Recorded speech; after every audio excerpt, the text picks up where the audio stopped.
taking care of these types of patients, especially those that are trying to get pregnant, because we know that the effects of radiation on the fetus and on the reproductive system can be detrimental. So pregnant caregivers and women of childbearing age really need to avoid patients with internal radiation.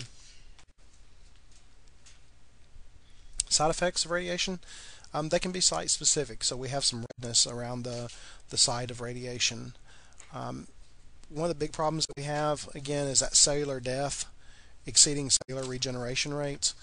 So we have to make sure the patient's having adequate time to heal, and that's a really hard balancing act, and fortunately the physician will work with that, and the ones that are doing the radiation, to make sure that we're not destroying too much at one time. Alopecia, hair loss can be a problem. Altered skin integrity, because this radioactive material, this irradiation, it can cause burns to the skin. We can have stomatitis, which is an irritation of the mouth. And we can also have problems at the site of the radiation. It can impact the bone marrow. And some of the side effects of radiation problems that we see are anemias, leukopenia, and thrombocytopenia. So with a leukopenia, we have an increased risk for infection because we're not only able to fight it, we're missing those white blood cells that we need. We can also have a decrease in our platelet count, especially if we're irradiating a long bone, something like a femur or a sternum. Also is another one that will cause problems in this area.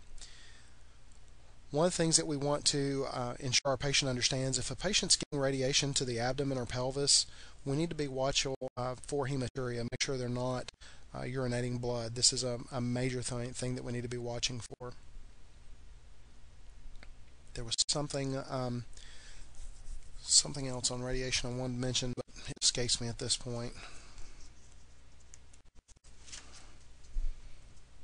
Side effects. We can have temporary side effects. Most common among that is fatigue, malaise. I just don't feel that well. I feel kind of crappy. I don't know why. Anorexia. I'm not wanting to eat. This is not just because of the exposure to radiation, but as we're killing these cancerous cells with radiation, they're leaking out their contents, and this basically goes into the patient's circulation. So you'll see lab values distorted because of that, because of this tumor breakdown, and we'll talk about an emergency related to that in a separate presentation. Some of the long-term side effects include changes to the surface of the skin. They will report that their skin's just tougher there. It's more leathery or what have you. Even years after the procedure was done, they've had a change. Some patients will also report after radiation things like the texture of their hair has changed as it grew back, and it's just not like it was, or now they've got baldness in an area that they didn't have before. Some of that may be attributed simply to the aging process, and they didn't see the hair falling out in little bits during that time period that they were being treated with chemo and radiation, or it may simply be an actual change because of the radiation. But don't be surprised if you hear a patient tell you, the hair color or hair texture has changed over the course of time, and I think it was because of the radiation. That's not an uncommon report. Some other organs that can be affected by radiation include the heart, the lung, the bladder, and the central nervous system. Typically, these changes tend to be worse if these therapies are combined with other therapies. So if we're doing radiation and chemo, the chances of side effects are significantly greater. But again, we have to look at the alternative. Without treatment, what's the patient's prognosis versus with treatment? And these decisions have to be made in conjunction with the physician and the team and the patient to make sure we're doing what they want. When we talk about brachytherapy for our patients with prostate cancer, you've got a couple of 4 images there on the screen. The first one is of the little seeds that they implant. You'll notice there's one little gold one. We'll talk about that here in just a second.